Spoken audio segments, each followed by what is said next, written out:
அது எதனால் அது மாதிரிலாம் பேசினார் அப்படின்லாம் தெரியல.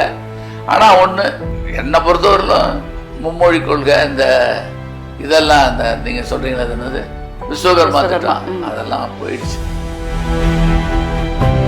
ஆனால் அதை இப்போ நம்ம திருப்பி கொண்டாடுறதுக்கு ட்ரை பண்ணுறாங்க. அது எவ்வளோ தூரம் என்ன ஆகுன்னு எனக்கு தெரியல. அதனால அதை நான் சென்சார் பண்ணிட்டேன்.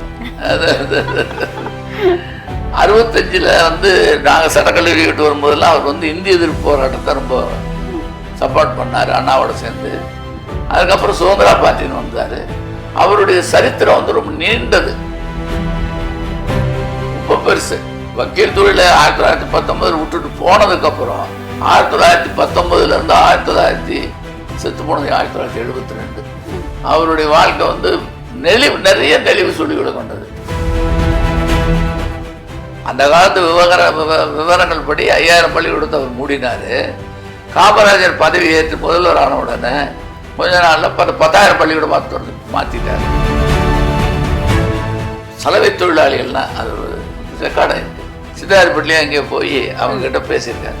நீங்கள் சலவை தொழிலாளர் அது உங்கள் கலை தரணும், அதை விட்டுட்டு நீங்கள் போகக்கூடாதுன்னு பேசியிருக்காரு.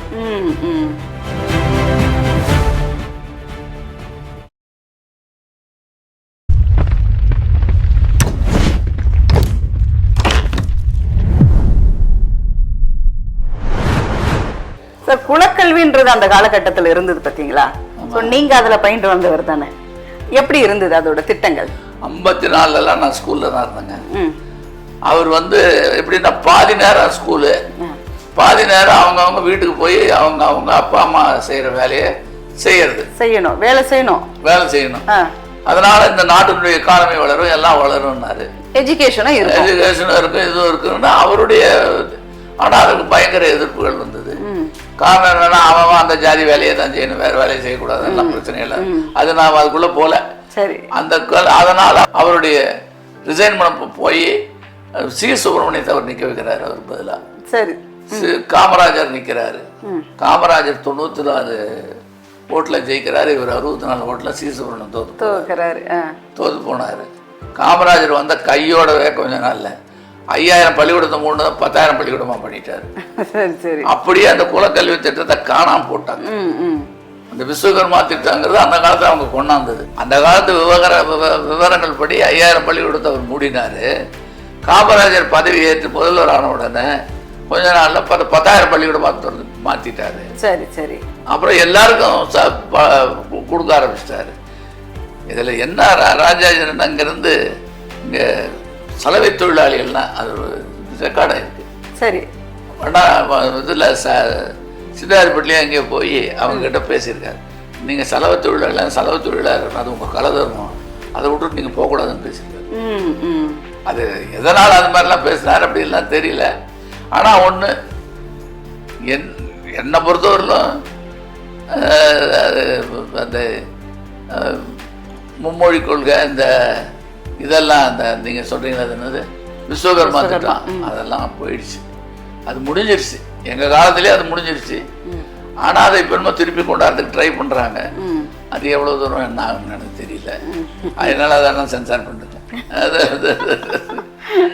அப்புறம் 65 வந்து நாங்கள் சட்டக்கல்லூரி விட்டு வரும்போதெல்லாம் அவர் வந்து இந்திய எதிர்ப்பு போராட்டத்தை ரொம்ப சப்போர்ட் பண்ணார் அண்ணாவோட சேர்ந்து. அதுக்கப்புறம் சுதந்திரா பார்ட்டின்னு வந்தார். அவருடைய சரித்திரம் வந்து ரொம்ப நீண்டது, ரொம்ப பெருசு. வக்கீல் தொழிலை 1919 விட்டுட்டு போனதுக்கப்புறம் 1919 செத்து போனது 1972. அவருடைய வாழ்க்கை வந்து நிறைய நெளிவு சுழிவுகளை கொண்டது. இதுல கவர்னர் ஜெனரலா இருந்திருக்காரு, கவர்னரா இருந்திருக்காரு, ஹோம் மினிஸ்டரா இருந்திருக்காரு, 2 தடவை சீஃப் மினிஸ்டரா இருந்திருக்காரு. இவ்வளவு இருந்தவர். அப்படியே 54-55 அப்புறம் சுதந்திரா பார்ட்டின்னு ஆரம்பிச்சாரு. அதனால அவர் வந்து எனக்கு வந்து அவர் வக்கீல் தொழிலே இருந்திருக்கலாம். நான் அது லாஸ், ஏன்னா அவ்வளோ கெட்டிக்காரன் வக்கீல் தொழில் இருந்தால் நிறைய கான்ட்ரிபியூட் பண்ணியிருக்கலாம். ஆனால் அரசியலில் இருக்கவங்க இல்லை அவர்களுடைய கான்ட்ரிபியூஷன் எங்களுக்கு தேவைன்னு அது அவங்களுடைய இஷ்டம். பேர் சொல்லும் தலைவராக இருக்கிறார் இல்லையா, இன்னைக்கு இருக்காரு, அதுலலாம் ஒன்றும் சந்தேகமே இல்லை. ஒரு வக்கீலாக இருந்தால் இன்னும் வேற மாதிரி இருந்திருப்பாரு, அது தெரியலையே தெரியல. அதனால ஆனால் கொஞ்சம் கூட கவலைப்படல. அந்த கோர்ட் பக்கம் கூட திரும்பி பார்க்கல. இன்னொரு பெரிய தலைவர் வந்து எங்களதுல மெட்ராஸ் சரித்திரத்துல பிரகாசம்னு ஒருத்தர் இருந்தார். பிரகாசம். ஆந்திர கேசரி பிரகாசம்.